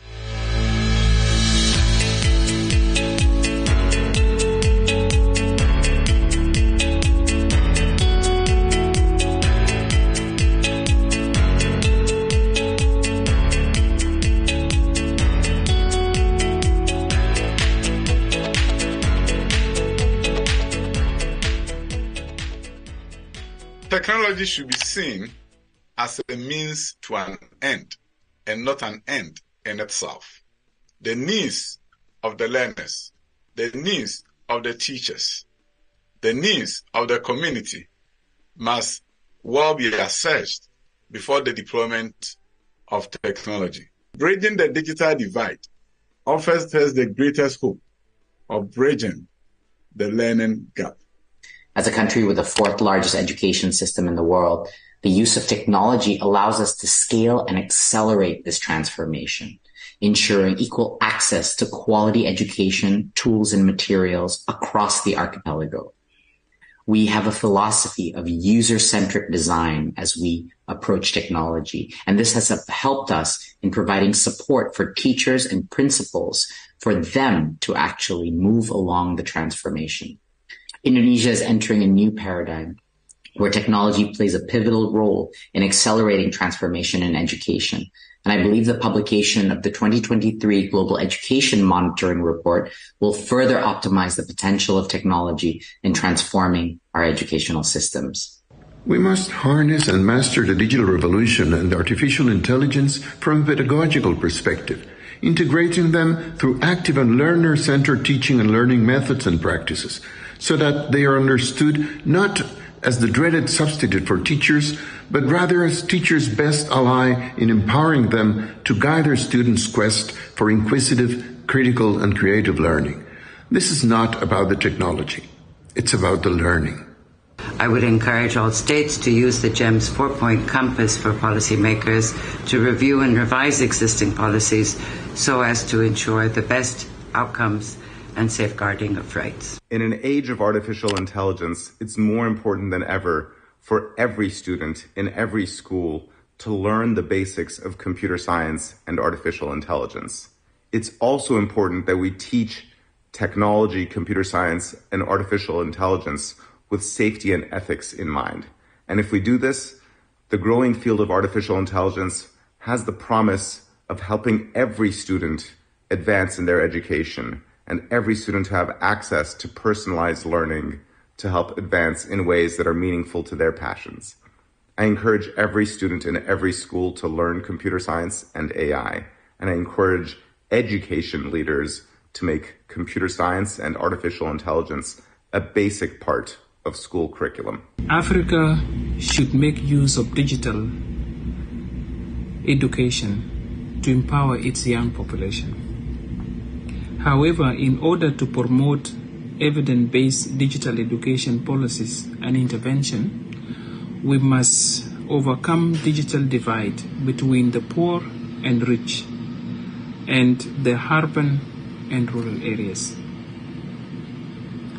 To do that, we should abandon one-size-fits-all approach. The recommendations in the GEM report are clear. The use of technology in education must stem from evidence-based choices. Equity and human rights must be at the centre, not corporate profit-making.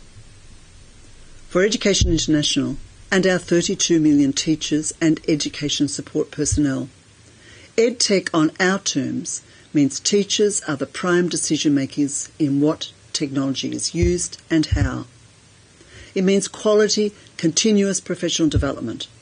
It means the adoption and implementation of legislation to protect the data and privacy rights and well-being of students and teachers. And it means governments must fully fund public education to meet these requirements. I believe that this report is not only for decision makers, but for also us, the young people. Young people have been highlighting the role of technology and well-being in putting learners at the center. Artificial intelligence has the potential to transform education with innovative methods for learning, teaching, administration, and assessment, going beyond SDG 4. The 2023 GM report on technology education emphasizes the crucial importance of prioritizing learning needs and ensuring appropriate, equitable, evidence-based, and sustainable application of technology in education.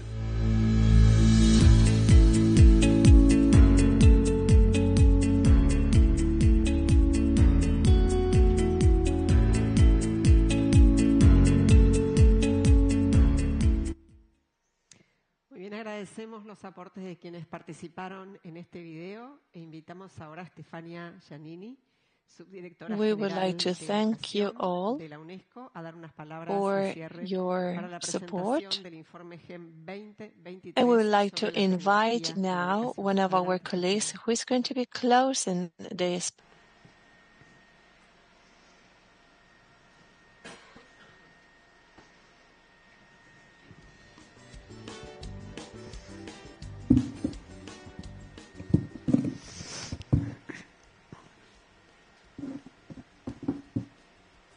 Sono tecnológica. Buenos días, en primer excelencias, señor ministro, queridos amigos y amigas. En primer lugar, Firstly, it's a great pleasure and a great honor to finally be here in Uruguay. It's the first time for me, a country that has been widely recognized for its focus, its approach, and being a pioneer in education technology thanks to the transformation policies of education that the Minister Paulo da Silveira has implemented, thanks to the Ceibal Foundation, that we know each other very well. And I want to thank the President of the Republic, Mr. Luis Lacalle-Pou, and Minister of Education and Culture, Mr. Paulo da Silveira. Of course, our dear friends and colleagues of the Ceibal Foundation as well. Thank you for welcoming us in your home and having this conversation that is very important and very current. Sorry for not being able to join since the beginning. We had a great day in Paris yesterday, as you may know, and I just landed in Montevideo half an hour ago. So, but of course, I follow all the discussion already done, also a little piece of the last panel, and I do believe that today's meeting does represent really a seminal moment, not only for the region, it's a global event, but more importantly for the global debate, which this report has already provoked. I'm sure some breaking news you heard this morning from some important media, among the others The Guardian, taking the pitch of the report about UNESCO and all other partners' position on how, whether, how, and to what extent the technology should be part of the future of learning and education. And I think this is the basic question that, from different perspectives, ministers, policymakers, educators, teachers, I would say children, youth, and learners have to take into account in the coming months and years. And I'm sure that this dialogue aims to ensure that digital learning is a public good, a common public good, and a pillar for transformation, for transforming education. This was the main point that we all together, I'm sure you have clear mind about that, discussed in New York last year when we launched the movement on transforming education to the right direction, putting learners and teachers at the very core. And this is, Manos, I suppose, one of the main messages of the report as well. But let me say that today's event, in my opinion, does represent also a comprehensive dialogue, very timely dialogue, because this is a topic that it's not only complex, it's not only broad, almost obvious, but is very fast changing, more than we expected. The report is touching also the question of AI, which is a particular component of technology. But of course, while the report has been drafted and has been actually based on the collection of impressive global data, a particular generation of AI, what we call generative AI, is coming out disruptively. And this is something which demonstrates that a few years ago, few months ago, I would say, the picture where the report has been embedded was a little bit different than today. So that's another important perspective that we have to keep in mind. The discussion, the dialogue we are building must go very fast in order to follow and to possibly anticipate risks and opportunity of technology. Well, I think that such gatherings, what we did in New York last year, the launch of the 2023 GEM report on technology in education are nothing less than the future of learning in the digital age. And this dialogue is as effective as the breadth of the data and the robustness of the analysis that the report draws on. Let me say that the sudden reliance on distance learning during the COVID-19 pandemic, and more recently the explosion of generative artificial intelligence, has made all of us more aware of the need of quality information and recommendation to better inform our decision. And this is why I think this is one of the most crucial reports, Manos, that your team and UNESCO published in recent years, in my opinion. Let me reflect from the UNESCO perspective on some dimensions. They are so rich of different possible understanding, but I wish to focus on three points. The first point is that the report draws on data from over 200 education systems. So we never had before such a comprehensive global picture of where we are, the state of the art of technology in through education globally. And this is about providing us and providing you, honorable ministers, who have to take decisions for your children and your communities, with a guiding framework to ask the right questions and to offer evidence-based recommendation. The main message, you already mentioned, Manos, one main message, that children who can read and understand the basic can also drive and navigate better in technology. The main message, in my opinion, we can learn from this global evidence is that technology has already dramatically changed learning in profound, yet clearly unequal ways. So I think that out of the 4 recommendations that the report, the principle that the report actually uses as to set the recommendations, equity is still very much the most important, and inclusion is the other side of the coin. And this raises pressing questions, especially at this critical juncture in history when we only have a few years to reach the goal, to reach our common mission, SDG 4, in terms of quality education for all.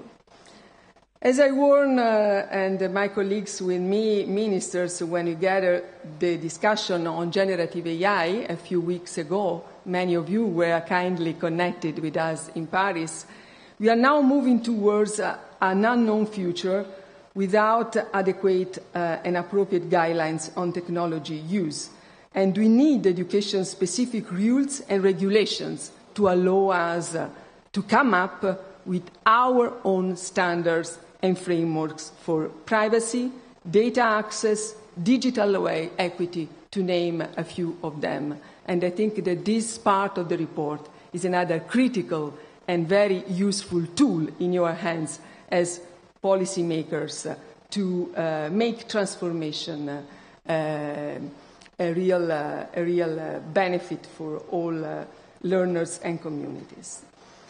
I do believe also that the 4 principles that the GEM report puts at the center, sustainability, equity, scalability, and the context, should really wisely guide the lines for drafting new laws, why not, new regulation frameworks at national, at regional, at global level.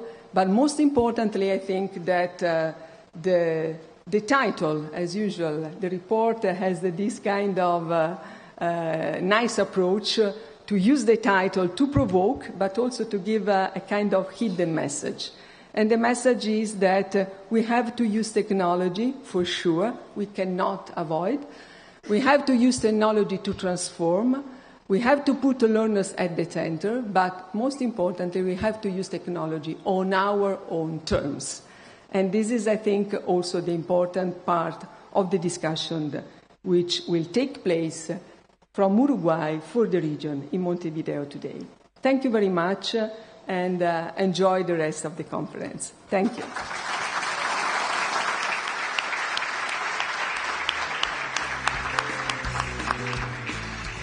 Muchas gracias, Estefania, por las palabras de cierre. Como remarcó la subdirectora general de Educación de la UNESCO, el foco está puesto en las definiciones del propio sector de educación sobre las configuraciones para abordar la integración de la tecnología en la educación, y también un foco muy importante que remarcó Estefania sobre la equidad, ¿no? Y por ende la relación con la inclusión. Con estas palabras damos por finalizado el primer bloque del lanzamiento del informe GEM 2023 sobre la tecnología en la educación. Agradecemos especialmente a los panelistas que nos han acompañado, a la audiencia que está aquí presencialmente y también a todos aquellos que siguen la transmisión en línea. Muchas gracias. Gracias, Florencia, por toda esta mañana que estuviste navegando. Muchísimas gracias. Good morning. You've been navigating. Thank you very much to all the participants and everyone who is here in person and those who are following the conference online. And before we go to a short break, I'm going to tell you a bit of what is going to come in the second part of the morning. After this break, we're going to talk in the second block about education and technology in the Global South, dialogue dialogues on the recommendations of the GEM report 2023. Of course, the dialogue is going to continue now during the break while you have some coffee. Remember that you can share things on Twitter with the hashtags that we've reminded you about. So the 2023 GEM report, tech on our terms.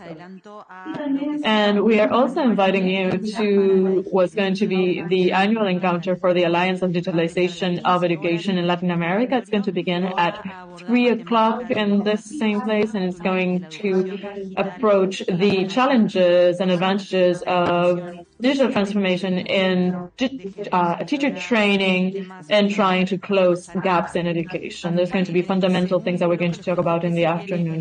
In the second block, I'm going to tell you a bit of what's coming in the afternoon, and we're going to wait for you. We're going to be back in 15 minutes to continue with the exchange of ideas. Thank you.